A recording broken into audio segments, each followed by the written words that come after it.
a few months back during the lockdown, we had Victor Matfield on the show. This the I'm sure you'll know him well, and he mentioned the Lions tour in 2009 and the aggression and the intensity that came with that. So I suppose looking forward, way forward, there'll be a lot more conversations had about the Lions tour between now and then. But he mentioned that tour and that test, that especially the second game, and in particular, he mentioned that he was gunning to get you. He was out to get you in that game, and made a point of saying it.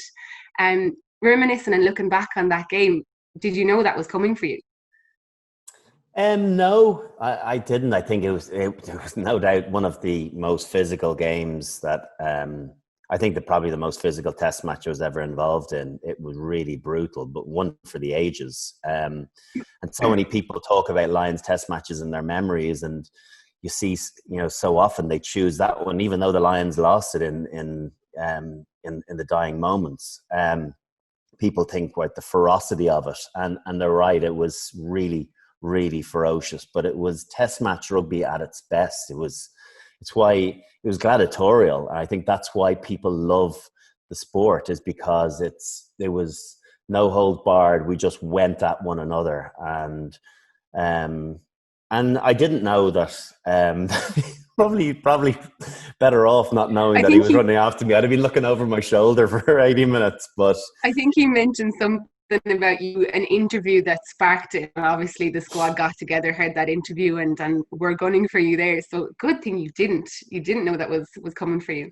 you know what? Sometimes I think you can look on things in lots of different ways. When you know that's happening, um, I, d- I don't know if it changes your psyche. I think you look forward and almost take on the challenge.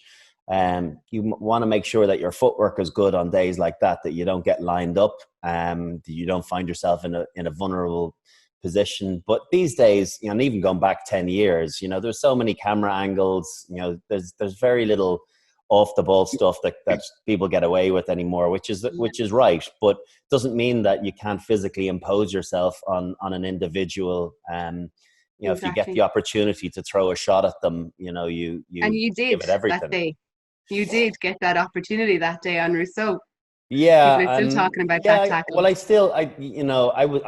I was a bit muddled in the head before that. I'd kind of gotten a clash from Brian Aban early on in the game, so I probably wasn't seeing clearly. If I had my wits about me, I don't know if I'd have taken on a 21 stone or 20 stone, 6 foot six, 6'7" second row, taking a pop ball off a nine.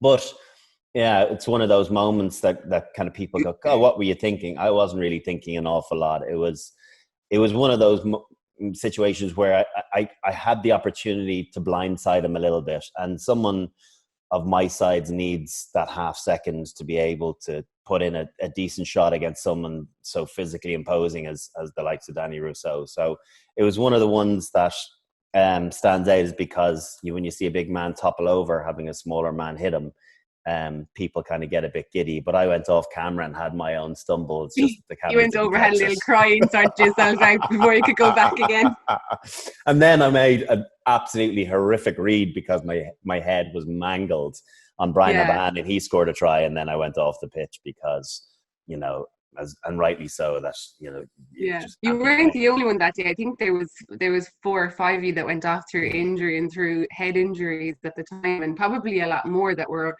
undiagnosed, as you said at the time. So it was definitely a challenge, and I'm sure one that the Lions are really excited for, especially going up against the World Cup champions next year. Yeah, and it's the third time, in succession that the Lions tour is going to South Africa with them as world champions, as World Cup winners. So it adds an extra bite to things. Where South Africa have come from in the last 2 years is pretty amazing. They lost to Ireland in Dublin by a record score 3 years before their World Cup success. So to have turned things around and the manner in which they did it, it's historically a very difficult place to go and win, and that'll be no different this time round. It'll be a good Lions squad if they get to pick from close to a full deck, but they'll still have their work cut out against one of the most physical sides in the world. So yeah, I think we all loved watching Lions tours, and South Africa for me is the best tour. And it's largely to do with the actual times of games, to be honest with you. As a player, to be able to go and play in the middle of the afternoon and then still hang out with your teammates later on that night, you know, be it go for a beer or a coffee.